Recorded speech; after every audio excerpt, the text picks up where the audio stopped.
الحمد للہ وکفا والصلاة والسلام علی عباده الذین اصطفى خصوصا علی افضلهم وخاتم النبیین محمد الامین وعلی آلہ وصحبہ اجمعین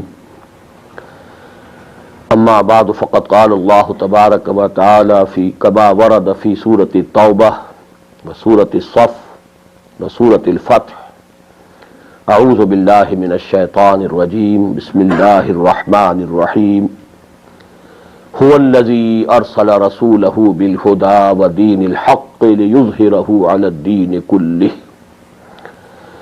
فقال عز وجل كما ورد فی سورة الشورى شرع لکم من الدین ما وصى به نوحا والذی اوحینا الیک وما وصينا به إبراهيم وموسى وعيسى أن أقيموا الدين ولا تتفرقوا فيه وقال عز وجل كما ورد في سورة الأنفال وقاتلوهم حتى لا تكون فتنة ويكون الدين كله لله صدق الله العظيم. وعن الحارث الأشعري رضي الله تعالى عنه قال قال رسول اللہ صلی اللہ علیہ وسلم آمرکم بخمس اللہ امرنی بہن بالجماعة والسمع والطاعة والہجرة والجہاد فی سبیل اللہ رواہ الامام احمد والامام الترمذی رحمہم اللہ. وعن انس رضی اللہ تعالی عنہ قال قال رسول اللہ صلی اللہ علیہ وسلم الجہاد ماضن مزباسنی اللہ الی ان یقاتل آخر هذه الامة الدجال رواہ الامام ابو داود رحمہ اللہ. رب اشرح لی صدری ویسر لی امری واحلل عقدۃ من لسانی یفقہوا قولی.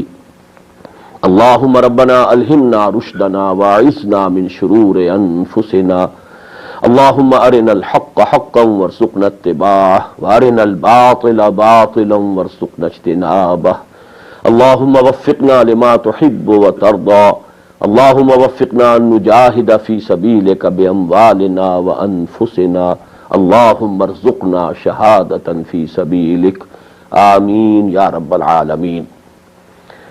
Dear brothers and sisters and sons and daughters in Islam, Assalamu alaikum wa rahmatullahi wa barakatuh. In the previous session, we discussed about jihad fi sabilillah.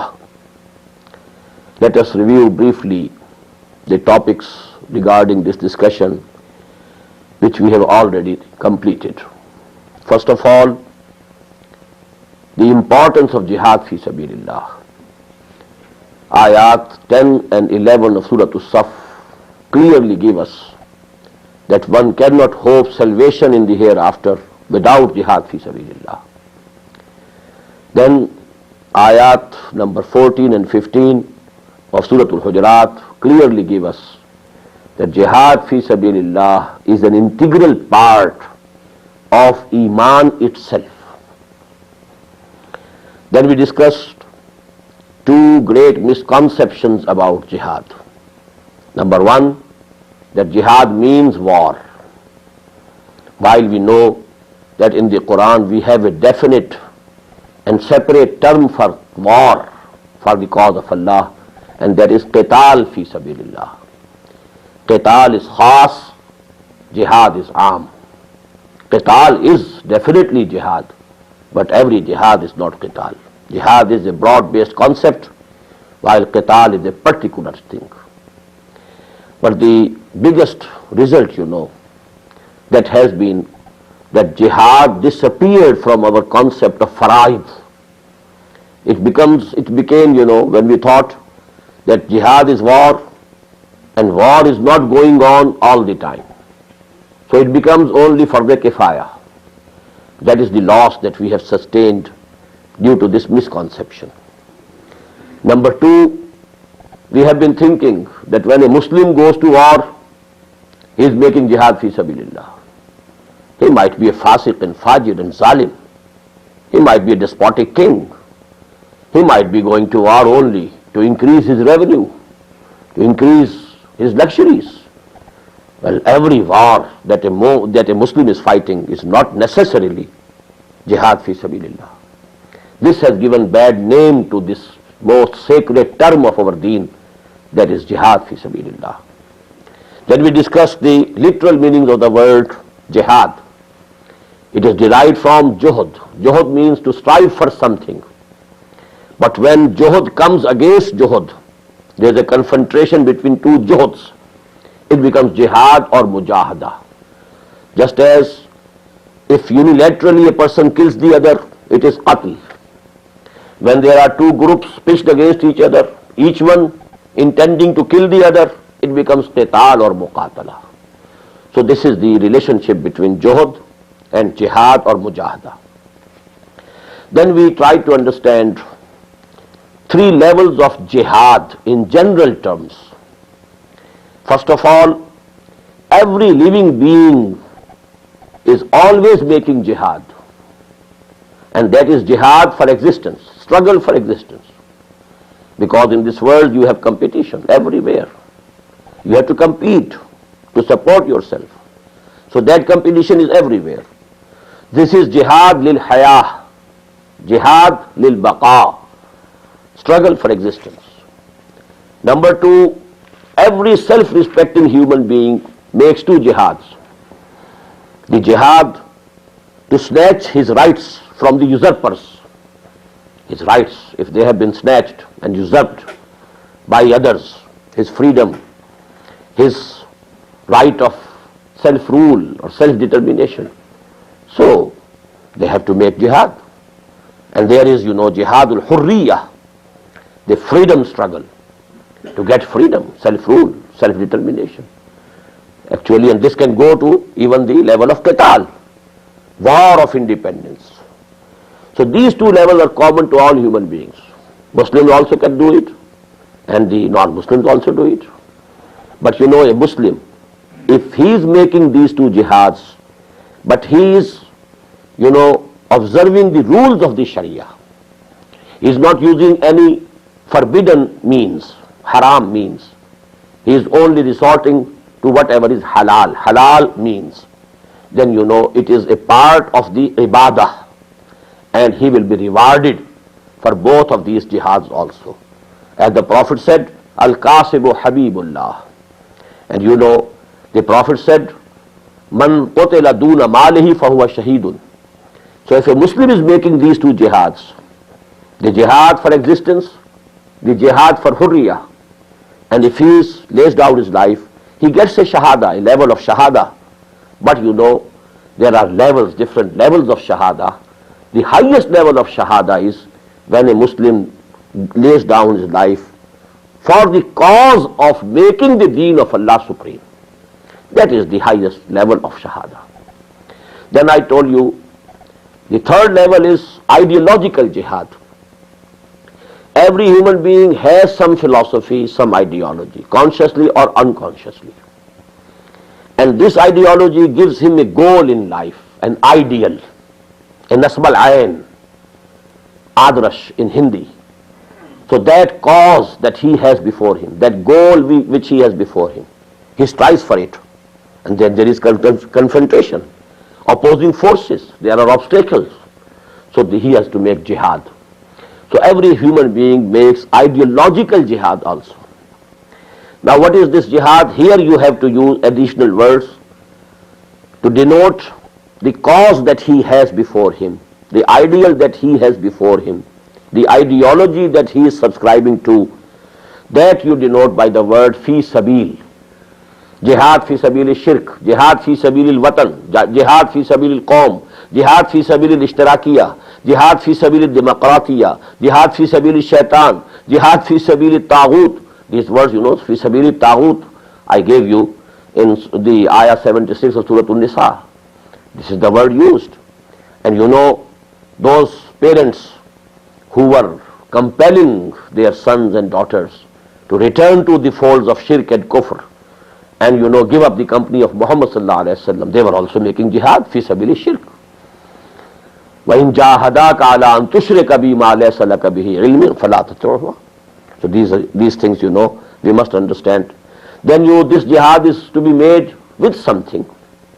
Bil mal, that is denoted by ba in Arabic.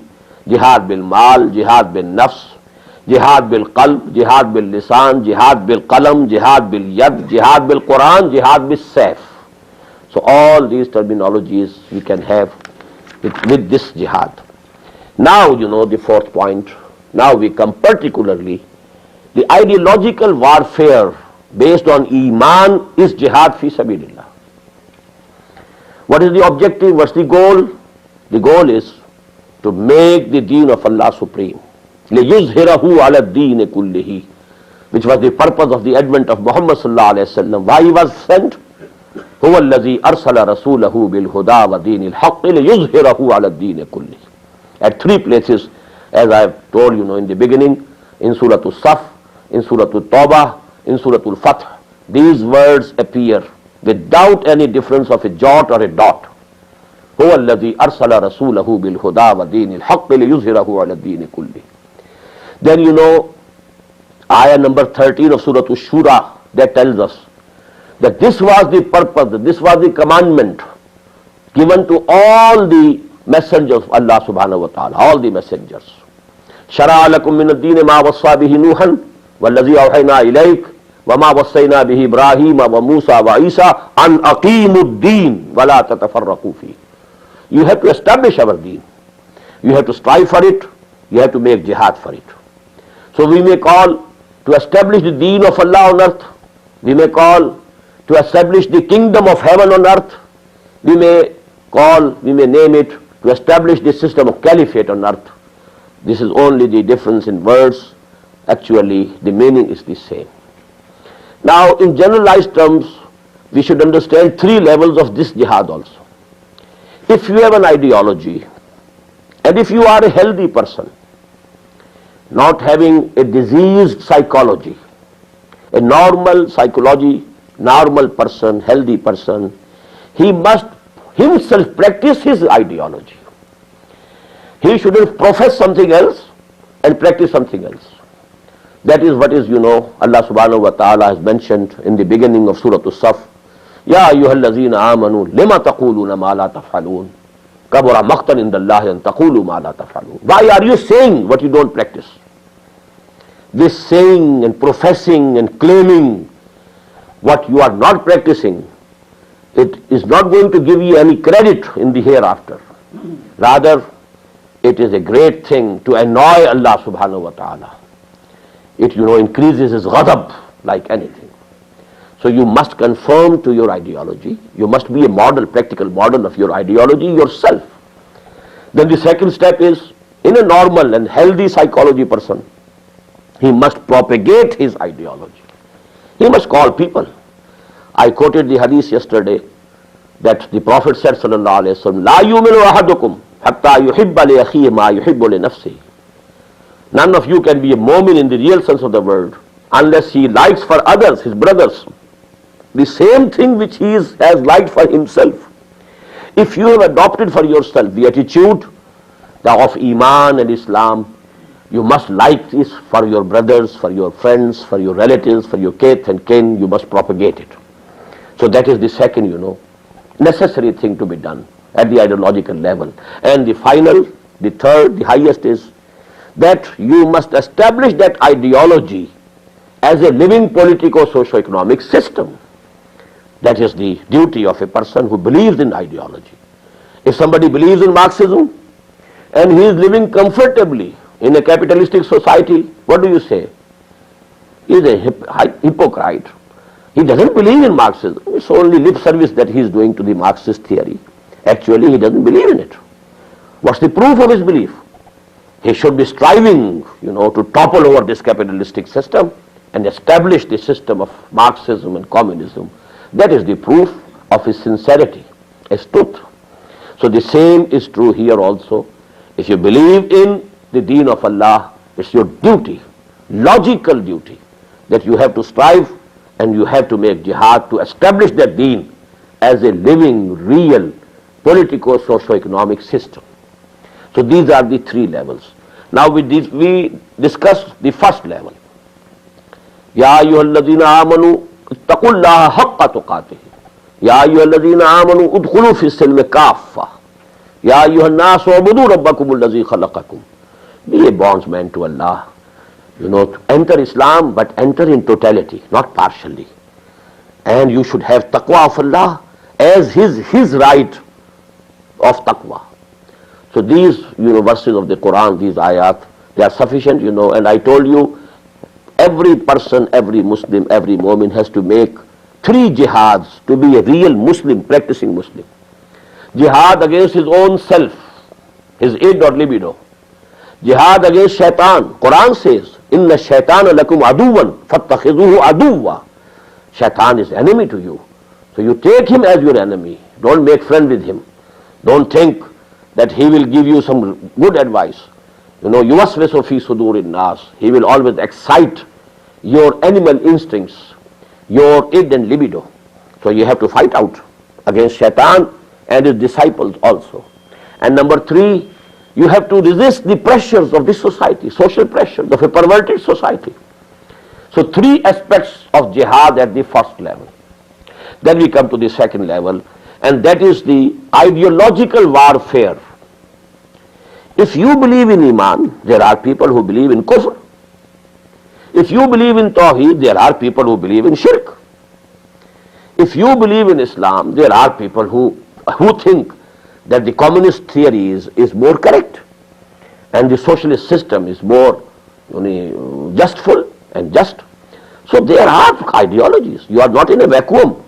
So you have to resist. You have to fight out at the ideological level. And that is, you have to propagate your ideology. You have to propagate and convey the message of Allah subhanahu wa ta'ala to the humanity.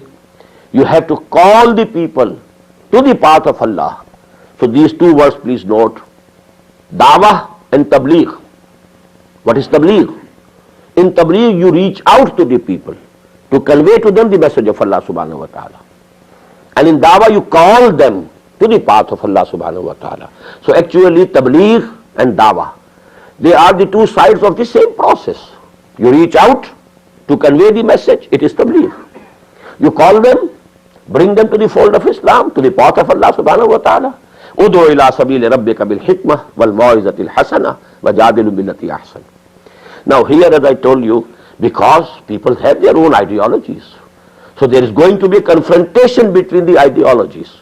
And this is the second level of jihad fi sabilillah.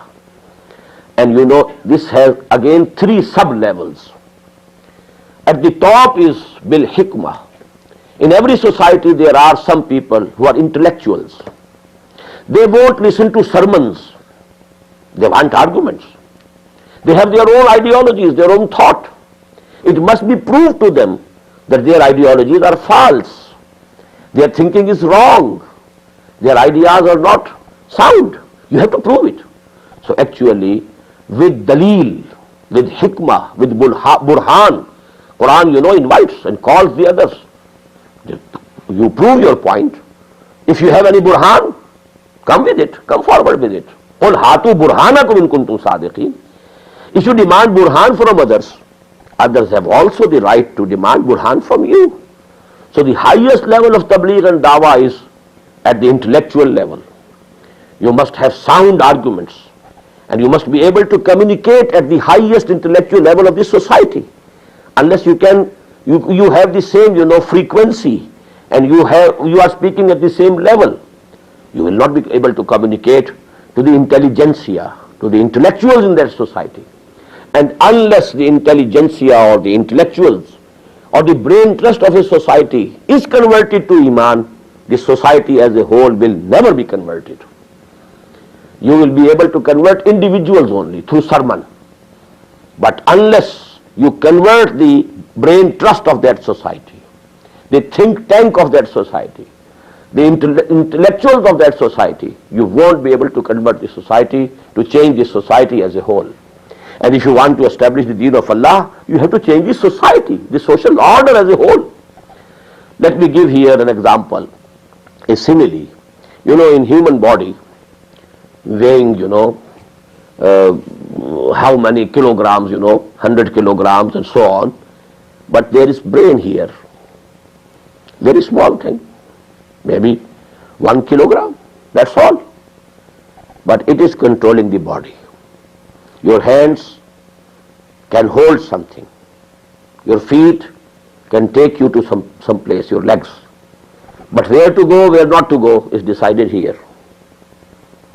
Which thing should be held and which should not be touched. It is snake, don't touch it. No, it's wood, you can have it. The decision is made here, not by the hands. So these organs, the whole of the body is controlled from here. In the same way, human society behaves as a living organism.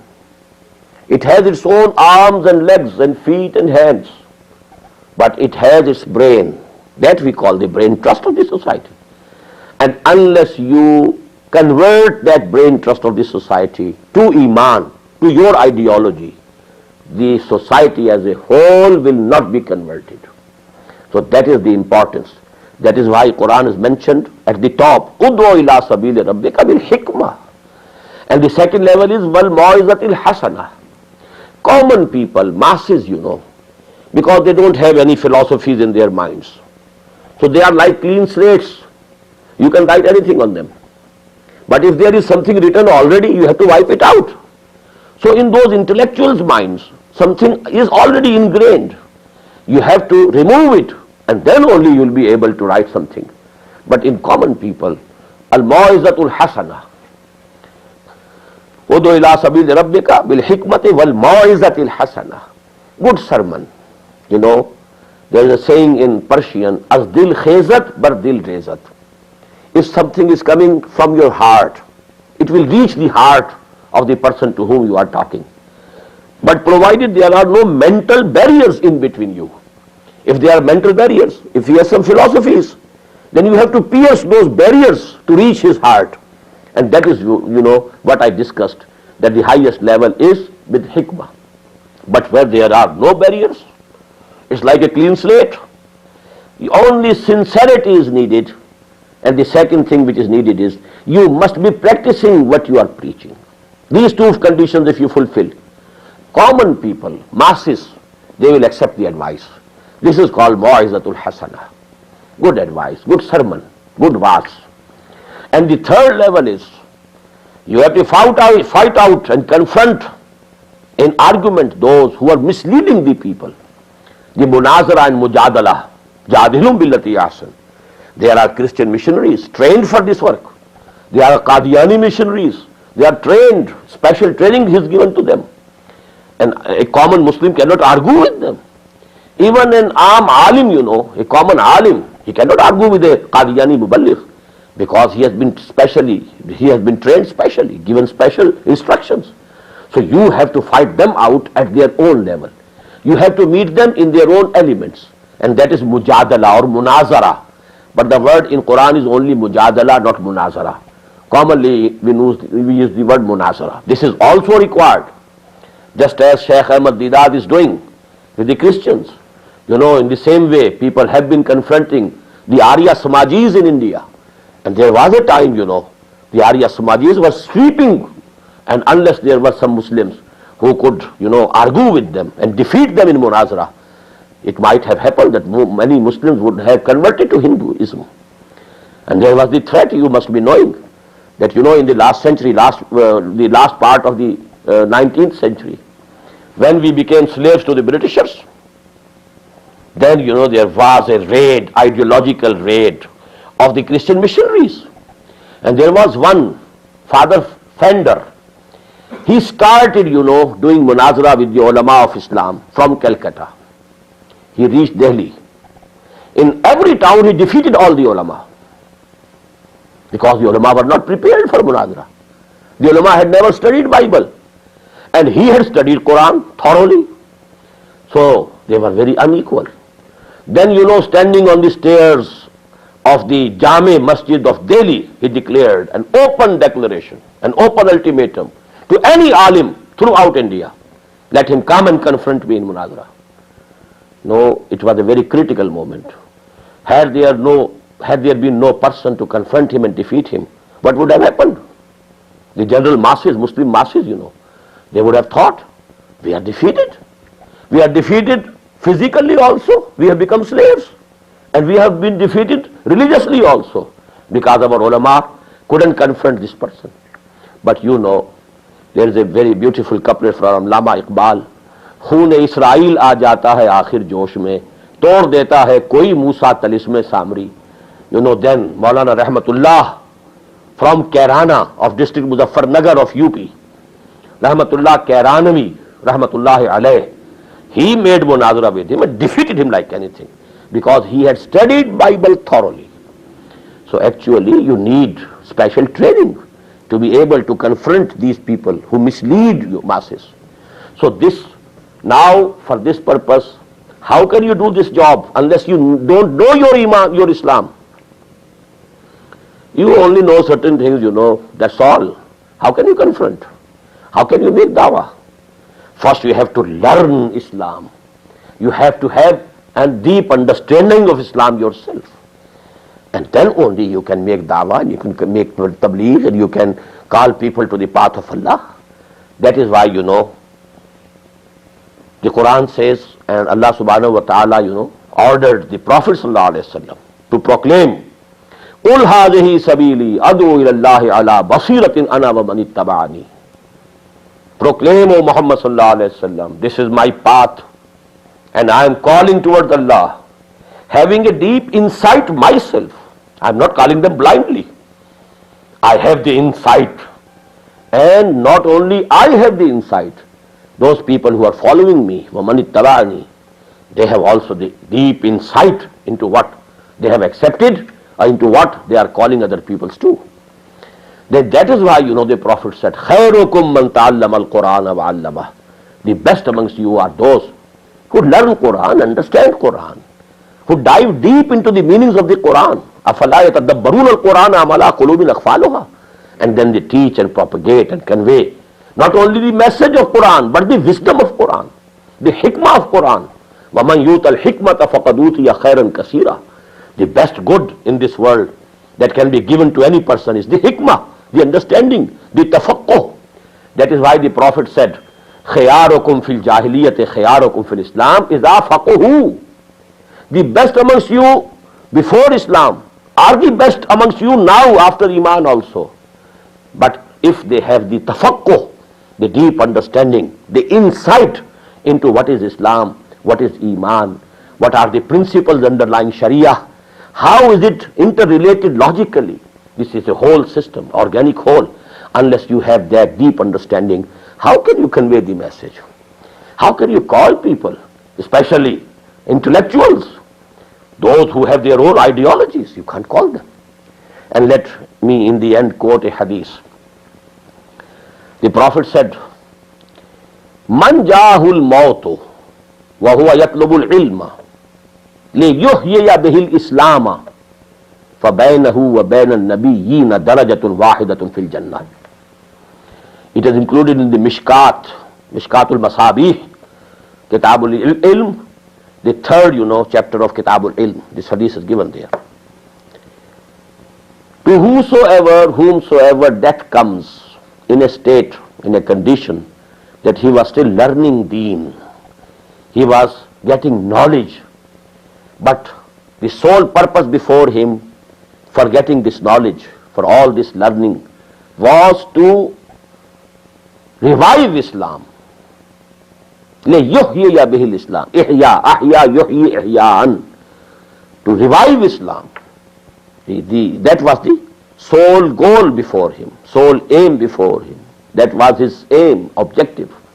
He wants to work for the revival of Islam. For the revival of Islam, he has to teach Islam. He has to convey Islam. He has to convey the message of Allah at those three levels. At the level of hikmah, at the level of mau'izah, at the level of jidal al-hasana. So he must have knowledge and understanding himself. So he's doing it. And he is still doing it. And that comes. He has not finished. He has not started his mission. And the death has come to him. The Prophet said, فَبَيْنَهُ وَبَيْنَ النَّبِيِّينَ دَرَجَةٌ وَاحِدَةٌ فِي الْجَنَّةِ. In Jannah, in paradise, there will be only difference of one level between him and the prophets of Allah. Alayhi salatu wassalam. Aw kama qala sallallahu alayhi wa sallam. Now this is the second level of jihad, And you have to spend money, you have to spend time, energies to understand, to get the knowledge, to get the deep insight, the deep understanding, so that you can convey the message of Allah, you can make tabligh, and you can call people to the path of Allah. Now we come to the third and the highest level. This is the highest level. And that is an aqimuddin. Establish this deen as a living reality, as an organic whole, as a total political socio-economic system. You have to establish it. يَكُونَ الدِّينُ كُلُّهُ لِلَّهِ قَاتِلُوهُمْ حَتَّى لَا تَكُونَ فِتْنَةٌ وَيَكُونَ الدِّينُ كُلُّهُ لِلَّهِ. Now go to war against them. Fight them out, so that till such time that the fitna, the revolt, the fasad is crushed. Because whosoever is claiming sovereignty for himself, he is in rebellion against Allah subhanahu wa ta'ala. Sovereignty belongs to him alone. Whosoever claims sovereignty for himself or his nation, he is, in rebellion, he is in revolt against Allah subhanahu wa ta'ala. And those who are faithful to Allah subhanahu wa ta'ala, they have to crush this revolt and this rebellion. فَقَاتِلُوهُمْ حَتَّى لَا تَكُونَ فِتْنَةٌ, so that this fitna is finished. وَيَكُونَ الدِّينُ كُلُّهُ لِلَّهِ, and the deen totally comes under Allah subhanahu wa ta'ala. No aspect of the system of life is outside the pale of the deen of Allah. It's not, it is not that it is controlled by the injunctions of Allah subhanahu wa ta'ala. This we have discussed, fully. Because for this you need a revolution. To establish a system, you have to to root out the system that is existing before. Unless you can uproot that system, how can you establish another system? There can be no two systems at one place at one time. There cannot be monarchy and democracy, except the Britishers, because they are retaining their king or queen just as symbols, nothing else. It's democracy, not monarchy. Same is the case with the Japanese king. But monarchy, imperialism and democracy can't coexist. Capitalism and communism or socialism can't coexist. So you have to uproot the system which is existing before, and then only you can establish a system which you like, which you think is the only just order, social order. So for that you need a revolution. And we have, as you've seen, we have discussed, 3 hours we took to understand this process of revolution, how Muhammad sallallahu alaihi wasallam accomplished that miraculous feat, to establish the deen of Allah and to bring about the total, most profound revolution of human history within 20 years. We have studied it, and here let me add, and just to remind you, that now at the final level of jihad you have passive resistance, because now it's the confrontation of force and taqah. You must use force. You must use quwwah. أَعِدُّوا لَهُمْ مَا اسْتَطَعْتُم مِّن قُوَّةٍ وَرِبَاطِ الْخَيْلِ. For that you will have to gather strength and force and power. That is, you have to do. So actually then, till such time that you are strong enough to strike at the roots of that system, to challenge it and to advance against it, and to, so to say, to have a direct action against it, till such time you have to do passive resistance. Take all persecution, whether verbal or physical, without any retaliation. Then you challenge the system when you feel you are strong enough. You can risk an open confrontation, a head-on collision. Then you challenge the system directly. That's the direct action. And then, if there is armed conflict, you risk your life and you come in the field, and that is now qital. Now you see, I discussed 3 levels, and at every level we have either 3 aspects or 3 levels. So multiply 3 by 3. So this is a 9-storied building. Jihad against your own nafs, jihad against shaitan, jihad against the social pressures of the society. 3, then only you can become a real Muslim, a real bondsman to Allah. Dawah and tabligh at the level of hikmah, dawah and tabligh at the level of mau'izah, Dawah and Tabligh at the level of Jidal. Then only you can propagate your ideology. Then at the third level, passive resistance. Have sabr. Isbaru ya ala Yasir, fa inna maw'idakumul jannah. For 12 long years at Makkah, there was no permission to retaliate. Then active resistance. Passive resistance first, then active resistance. Challenge them. And then at the 9th level, it was armed conflict. So 8 stories of this 9-storied building are jihad, and the 9th and the topmost story becomes qital fi sabilillah. This qital, as I told you, started in the 2nd year after Hijrah, beginning with the Battle of Badr.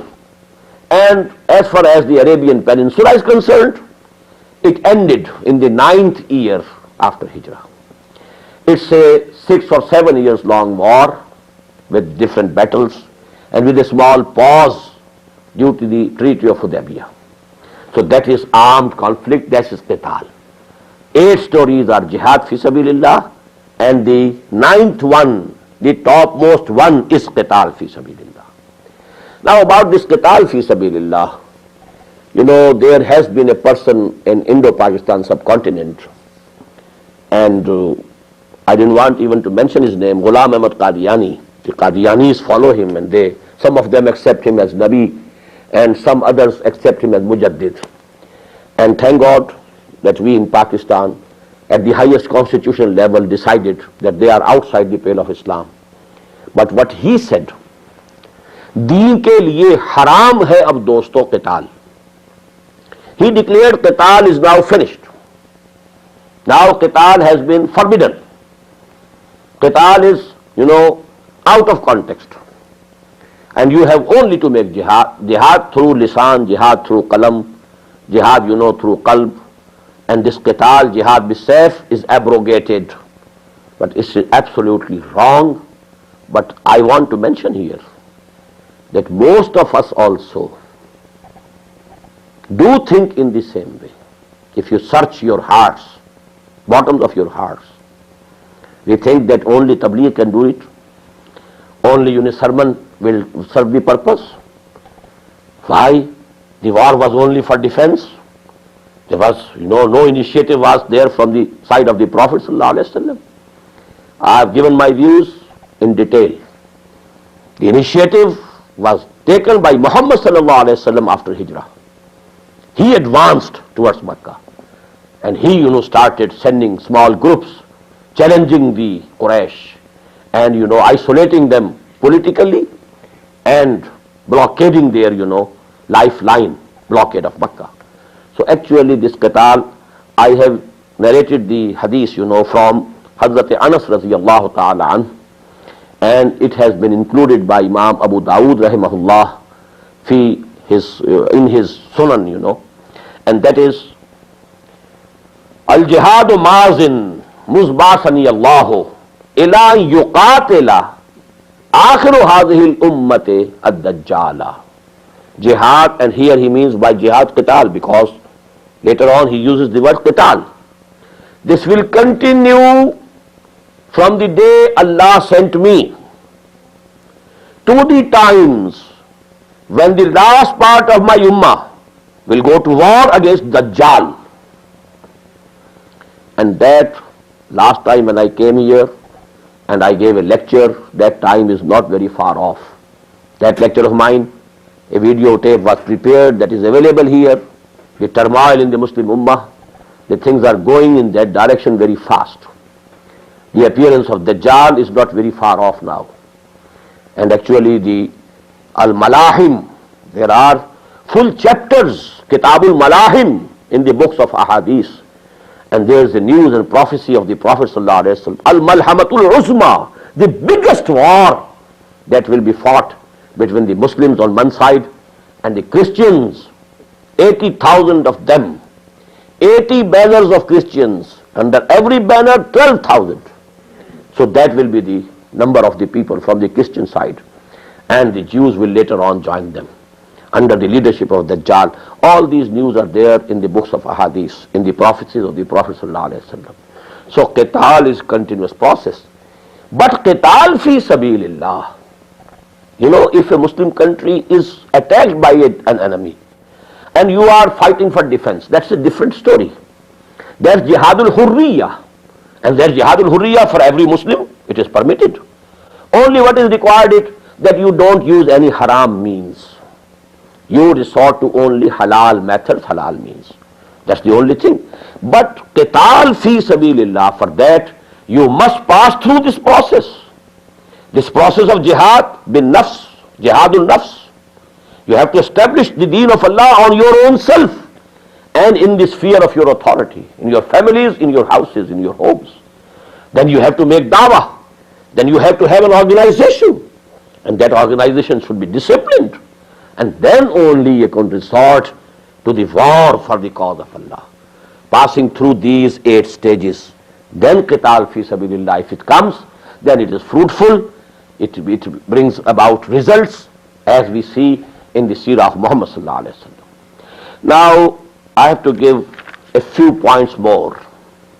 Number 1, at the first 2 levels of jihad, jihad against your nafs, jihad against shaitan, and then jihad at the level of ideological warfare, dawah and tabligh.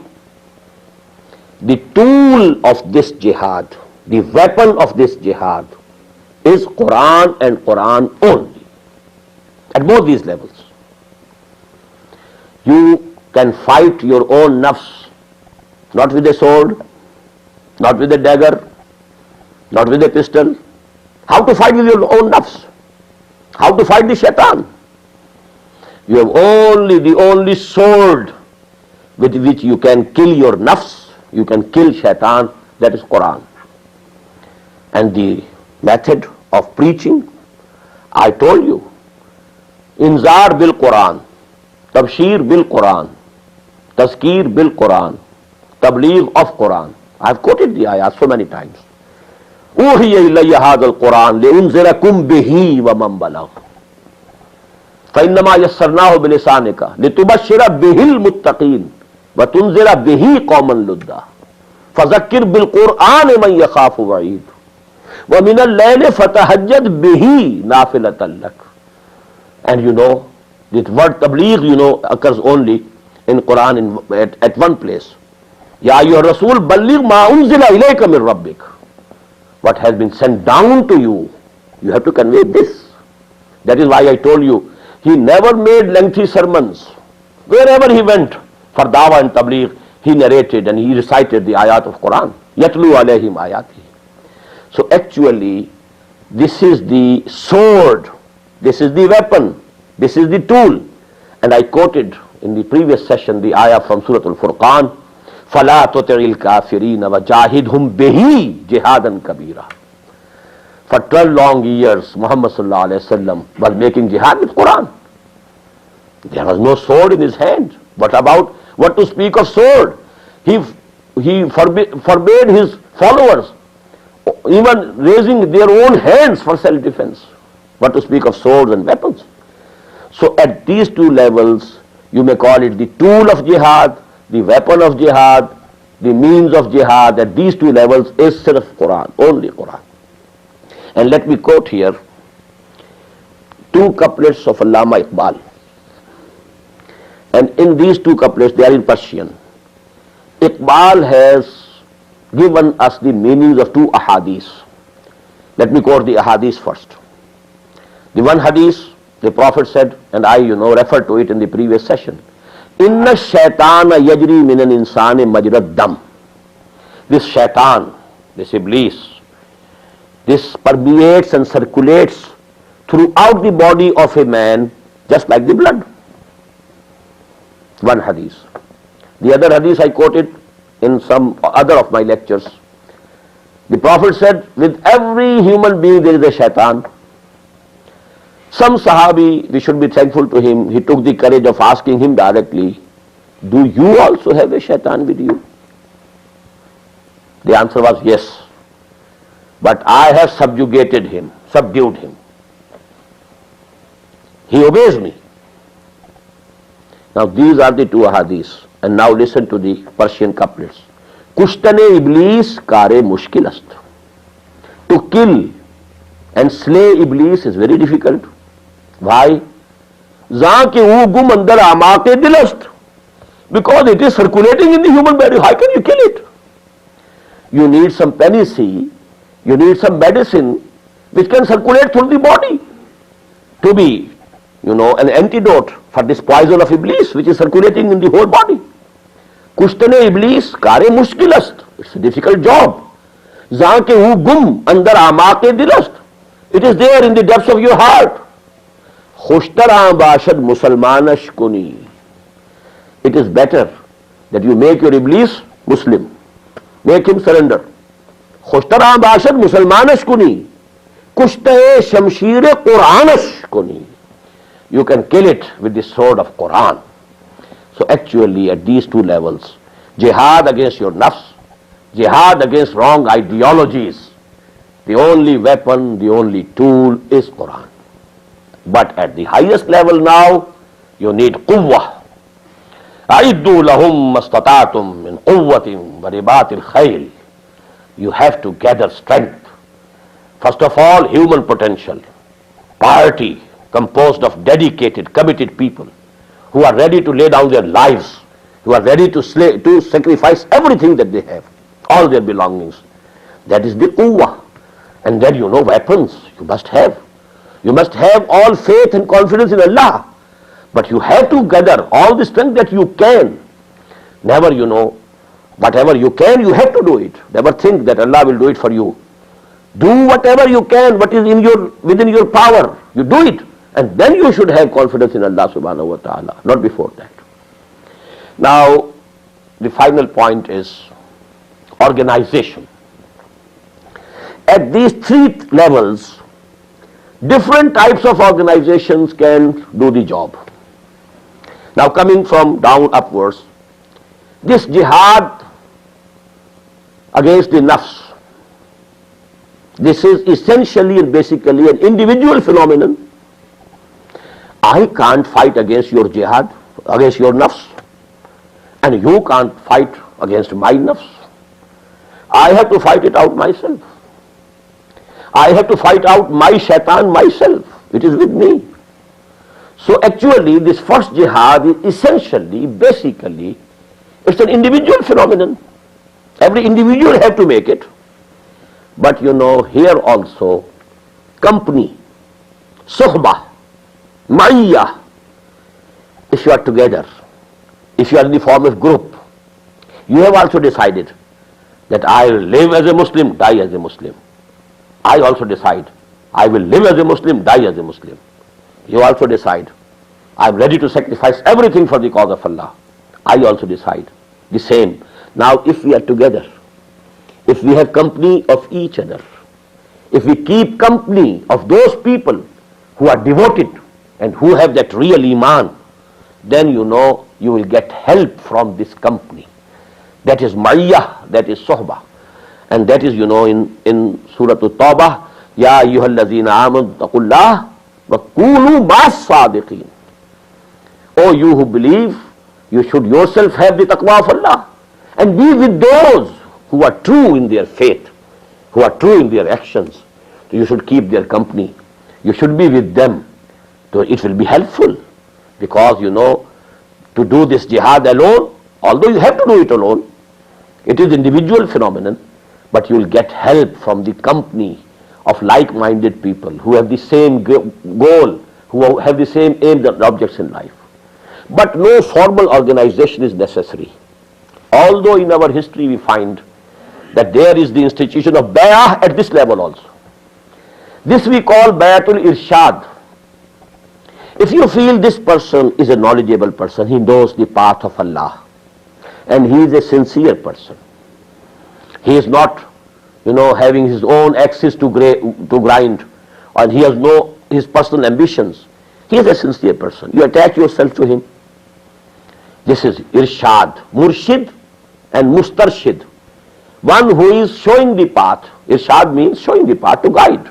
He is a guide. You go somewhere, to see some new city, the new place as a tourist, you have guides there because they know. You take the lead of you avail of their guidance.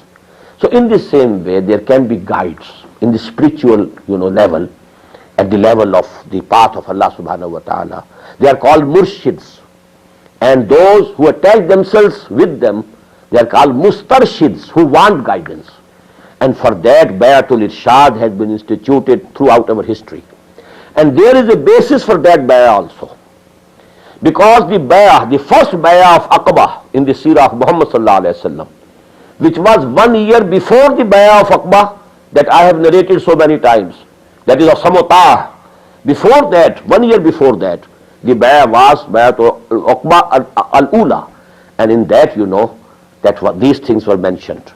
They promised, we won't make shirk with Allah, we won't commit theft, we won't commit adultery, and we will not disobey you in whatever good you order us.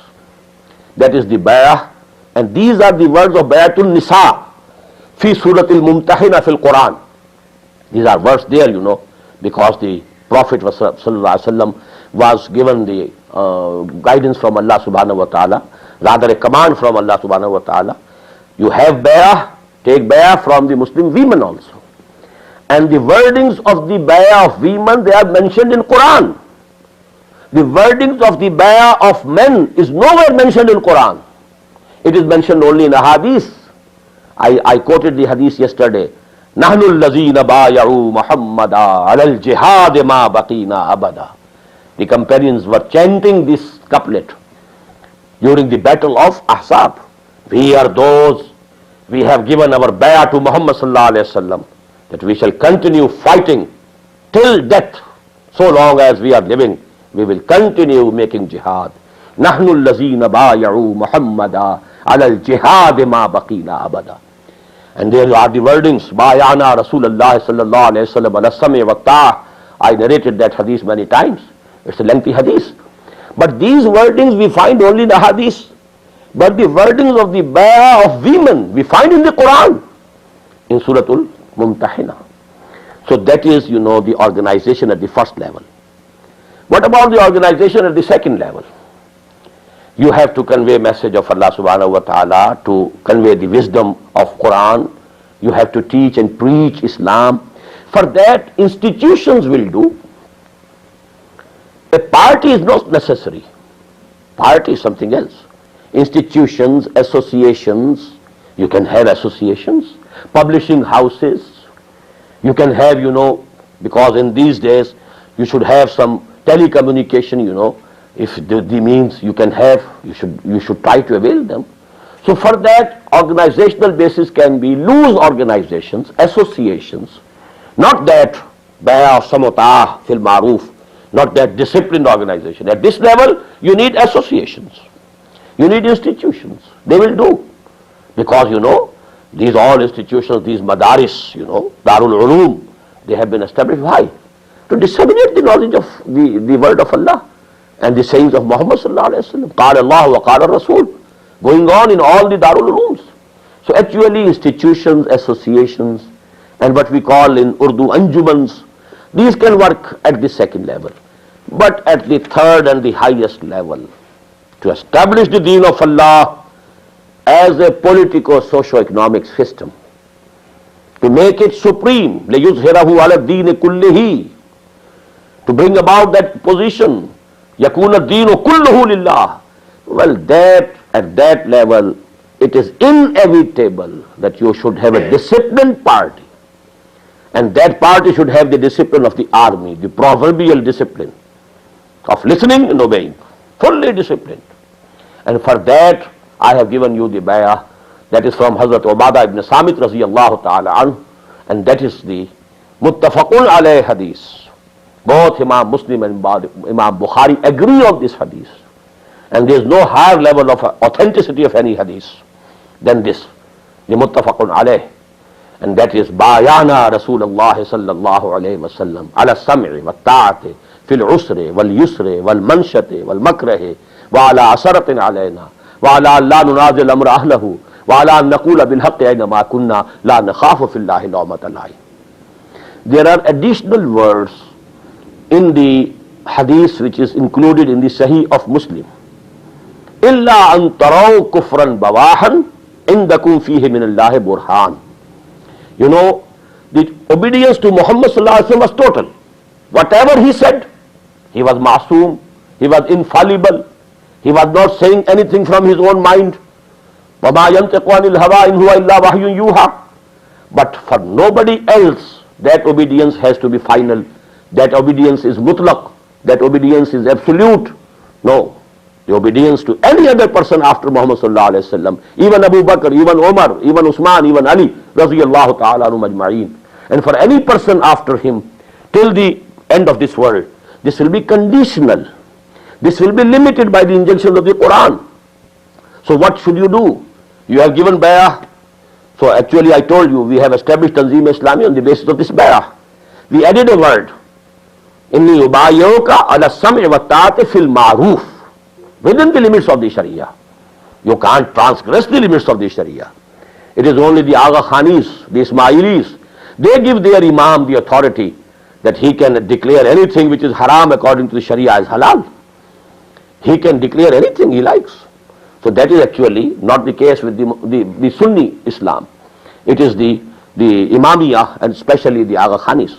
So in Islam we have some otat fil maroof, within the limits. Now if a person thinks that this is against Islam, he should have a clear proof from illa an taraw kufran bawahan indakum min Allahi fihi burhan. If you have a clear proof that this is haram according to the Sharia, then only you can say la sam'a wa la ta'a. Now we won't obey, we won't listen. If it is not haram, you can't prove it is haram, you have to obey. That is the basis of the organization. That is the basis of Hizbullah, as I told you. That is why today also I narrated the ahadith. Amurukum bi khamsin bil jama'ati was sam'i was ta'ati wal hijrati wal jihad fi sabilillah. Then بايعنا رسول الله صلى الله عليه وسلم على السمع والطاعة في العسر واليسر والمنشة والمكره وعلى عثرة علينا وعلى لا ننازع الأمر أهله إلا أن تروا كفرا بواحا عندكم فيه من الله برهان لا نخاف في الله لومة لائم. So I told you yesterday that this is the most comprehensive constitution of any Islamic revolutionary party, any Hizbullah, any party which is established to bring about an Islamic revolution, to establish the system of caliphate. I also quoted the hadith. It is from Abdullah ibn Umar radiyallahu ta'ala anhuma, included in the Sahih of Imam Muslim. Man mata wa laysa fi unuqihi bay'atun mata mitatan jahiliyyah. Whosoever among the Muslims dies in a condition that he doesn't have the chain of bay'ah around his neck, he dies the death not of a Muslim, but of the death of Jahiliyyah. Jahiliyyah was the period before Islam, before the advent of Muhammad sallallahu alaihi wasallam.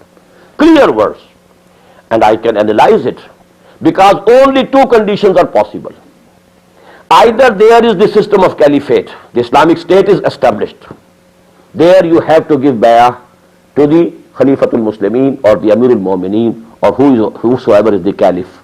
That bay'ah will be, bay'ah of samutah fil ma'ruf will be to him. Or it is not established, then you have to establish it. You have to make jihad to establish it. You have to bring about a revolution to establish it. For that you have to have a party. It cannot be brought about without a party. And then you have to give this bay'ah to the Amir of that party.